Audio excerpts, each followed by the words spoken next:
Tonight, we'll meet Troy's homecoming court. Plus, organizations put on their dancing shoes to kick off the homecoming on the right beat. Stay tuned. Troy TrojanVision Nightly News starts now. From the high-definition digital production center on the Troy campus, with news from Troy University locations around the world, this is Troy TrojanVision Nightly News.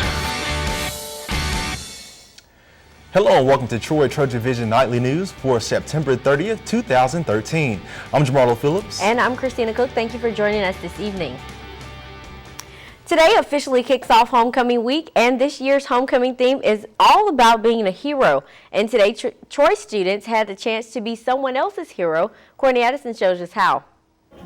A hero's homecoming, a phrase students have heard many times in preparation for homecoming this weekend. But on Monday, the Student Government Association and the Freshman Forum joined together to give students a chance to be a hero in their own community by donating blood. And organizers from the Red Cross say Troy is a school who is always giving back. It's a great place to be able to come, that they're very involved, which is a great opportunity for us. We try to look for places where people have a giving attitude and that are involved and want to be able to help others. And so we saw that in Troy, and we've had a great history here so far. The American Red Cross was set up in the Trojan Center ballrooms from 10 to 4. And also as an incentive to get everyone out donating blood, the SGA made the blood drive part of the homecoming competition.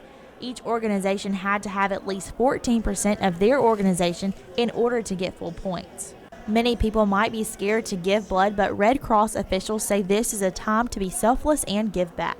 What I tell myself is, think about the person who this blood is going to and what they must be feeling like. I can go through the little bit of discomfort that I'm feeling in 5 minutes and it's going to be over for me, but whoever this blood is going to, it's going to be helping them a lot, and they're really feeling bad. So it kind of trumps the bad feelings that I have for it. Noel also added that Monday's turnout has been phenomenal. At 2:30, around 250 people had already signed up to give blood. Some students even waited over 2.5 hours to donate. And what made these students stick out the long line? I started giving blood when I was a senior in high school, and my dad has done it his whole life. I think he's donated like over a gallon of blood. So it's kind of just always been like one of those things that he's like, you need to do it, like saves lives. So I was like, okay. I just think it's a really cool thing to do. I don't know, I think it's fun to see how many people come out here and like give it for no reason. You know, they just do it for fun. Courtney Addison, Troy TrojanVision News. Homecoming activities will wrap up on Saturday night with the Homecoming Step Show at 7 in Sartain Hall. And while Troy students were showing their homecoming spirit by rolling up their sleeves, tonight students will be putting on their dancing shoes. The homecoming dance competition is tonight at 7 in the Claudia Crosby Theater. The dance competition is one of a variety of competitions Troy University's fraternities, sororities, and independent organizations participate in throughout the week. According to organizers, the competitions are a fun way for the groups to show pride in their school. Students have been working for months on these dances, and not only for competition, but it's just kind of a point of pride for Troy that we have students working this hard. And so I mean, I just think that would be great for everybody who's interested to come out and really see that work in action. And once again, the dance competition is tonight at 7 in the Claudia Crosby Theater. Doors will open at 6:45 p.m. and seating is limited, so students, you must have a wristband to enter. And what would a homecoming be without a homecoming queen? Troy students found out on Friday who their potential queen might be. The 2013 homecoming court was announced during the volleyball matchup Friday night. This year's court will consist of Bailey Brown, Haley Highnote, Mallory J. John, Keely Edwards, and Mary Kate Lancaster. The queen will be picked from the 5 members of the homecoming court. The queen will be determined by an interview process and will be announced during the halftime of the homecoming game on Saturday. And the homecoming game will be against South Alabama. It will kick off at noon on Saturday in Veterans Memorial Stadium. Tomorrow, Troy students get the chance to leave their mark on the university by saying cheese. The Palladium staff will be taking pictures for the yearbook tomorrow in the Trojan Center. Students who want to be featured in next year's yearbook will simply have to stop by the Trojan Center and pose for a quick snapshot. Also, the yearbook staff will be selling this year's yearbook as well. To buy a yearbook, students will need to show their student ID and pay a $5 fee.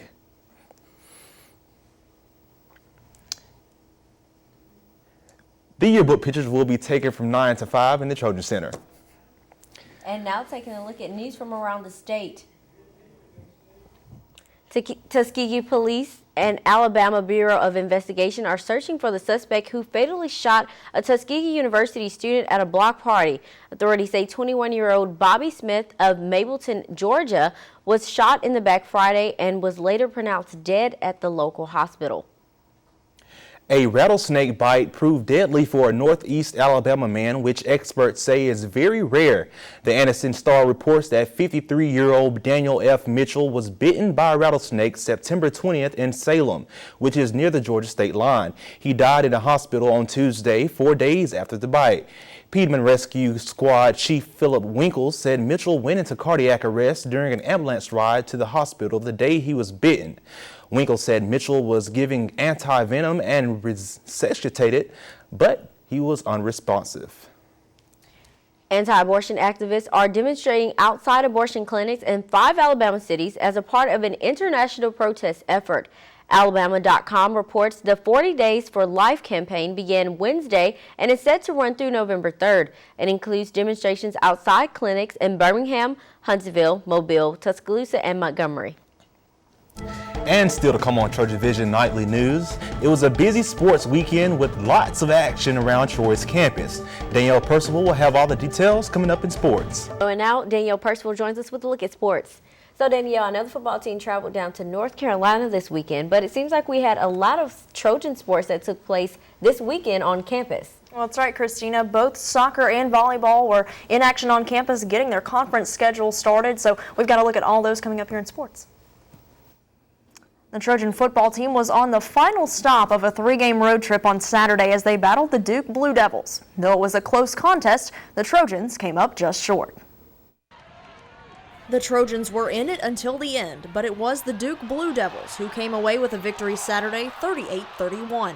Troy had opportunity after opportunity, and it all came down to a final drive with 31 seconds left on the clock.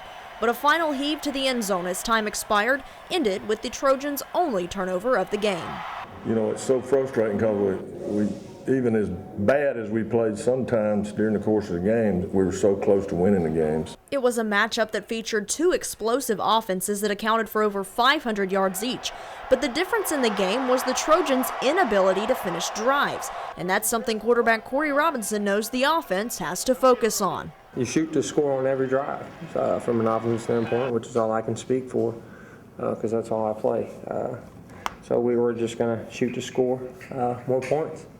You know, we do that, we win more games. In the fourth quarter, with Duke leading 35-31, the Trojans had the chance to take the lead on a 56-yard pass from Deion Anthony to Chandler Worthy that would have been a touchdown, but that play was negated due to a holding call.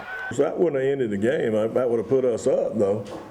You know, and we had kicked that field goal to put us, you know, in a position to win the game. You know, we talk about it all week, about penalties that can stop a drive. Saturday, Thomas caught a 12-yard touchdown pass to tie the Sun Belt Conference record for the most career touchdown grabs, but he said that wasn't his main focus. No, not really. The victory would have been better off with it. We'll be back at home this weekend for the first time since a 66-3 victory against Savannah State in Week 2. This will be the conference home opener as well as homecoming when South Alabama comes to Veterans Memorial Stadium Saturday for a noon kickoff. And the volleyball team hit the court in Trojan Arena for their first conference test on Friday night. The Trojans were undefeated in their new home, but Western Kentucky swept Troy 3-0. The Trojans were closest in the first set, falling 25-19 before losing the next two 25-16. Maria Zelenovic led the team with 14 kills, and Blair Winston added 8 as well. Alexandra Alexander did what she's known for doing, posting a double-double with 32 assists and 11 digs. Despite opening the conference schedule with a loss, head coach Sonny Kirkpatrick knows his team was facing a tough opponent. I thought Western Kentucky was solid. They're a good team. We knew we were going to have to play our best to compete with them, and unfortunately we decided not to compete very much. And the Trojans had a long road trip to Jonesboro for action on Sunday. In a hard-fought game, the Trojans fell in 5 sets to Arkansas State. Troy had a 2-1 lead, but the Red Wolves won the final 2 sets to take the match. That dropped Troy to 0-2 in the conference, and they are now 1-4 in 5-set matches this season. The Trojan soccer team also opened conference play this weekend on Sunday against one of the newest members of the Sun Belt. Amy Alston gives us a look at the conference opener. Sunday afternoon, the Troy soccer team opened up conference play with a home game against Texas State. The Trojans lost 2-1 after the Lady Bobcats scored 2 goals early in the first half. As a team as a whole, in the way we played today, it wasn't our best. Maybe it was a day off Friday, I don't know. You know, I think when we get out and play and compete, we've got to understand we've got to compete for 90 minutes. We came up flat, and that's what you saw. It's kind of sloppy in the first few minutes, and that's why you saw 3 goals real quick. Troy senior Cecilia Thorngreen answered Texas State's first goal to tie the game 1-1 within the first 5 minutes of the game. The Lady Bobcats then answered with another goal later in the half to take the lead. First 20 minutes, they've scored 2, we scored 1, and I think we've created chances and not finished. And it was just kind of mass chaos there at the beginning. That's our conference though too. So I think we've kind of let ourselves down and put ourselves in a little bit of a hole in a game that I think realistically, if we played the way we're capable, we could have won. The second half was scoreless as the teams failed to convert on offense. Head coach Chris Bentley felt like Texas State came to compete and finished several chances, but said his own team made mistakes that cost them the game. We did a lot of mistakes, or made a lot of mistakes that changed the game for us. And I'm going to spend a lot of time this week on video and helping the girls out to see if we can improve that. But for me, it was accountability on ourselves more than anything else. Coach Bentley feels that his team needs to refocus in practice, and they will come out ready to compete against their next opponent. I think it's important for us to start meaning business in practice. Just get back to it, compete, do our thing, and we'll be fine. You know, I think when you come out and you're flat against a good conference opponent, you're going to get punished for it, and that's what happened today. Amy Alston, Troy, TrojanVision Sports. Troy returns to action on Thursday at 3 p.m. against Arkansas State at the Troy Soccer Complex. While a few teams were getting into the conference schedule, the rodeo team was getting their season underway this weekend at the MVC Viking Stampede Rodeo at Missouri Valley College. The women took the top spot in dominating fashion, finishing with 553 points, leaving second-place Southern Arkansas in the dust with only 160 points. They took first, third, and fifth in the goat tying event, and their championship this weekend was their 3rd straight at the MVC Stampede. The Troy men finished in 6th place with 120 points as the team Tennessee Martin won the men's title with 760 points. And the Trojans will be back in action again this weekend at Murray State. So Christina, Jamarlo, not a very successful weekend in Troy sports. Lots of teams in action, a lot of action on campus. Hopefully Trojan fans were able to get out there and support the teams, but maybe better luck in these next couple of contests with a couple teams in action midweek. Yeah, let's just cross our fingers. You know, it seems like the season is, they're just kind of getting their feet wet. So best of luck to our football team this weekend for the homecoming game against That's South. right, a very big game, conference game against South Alabama. The conference games are really the ones that matter most. Yeah, so let's just cross our fingers that our boys do well. That's right, better luck this week. Thanks so much, Danielle. Thank you, Danielle.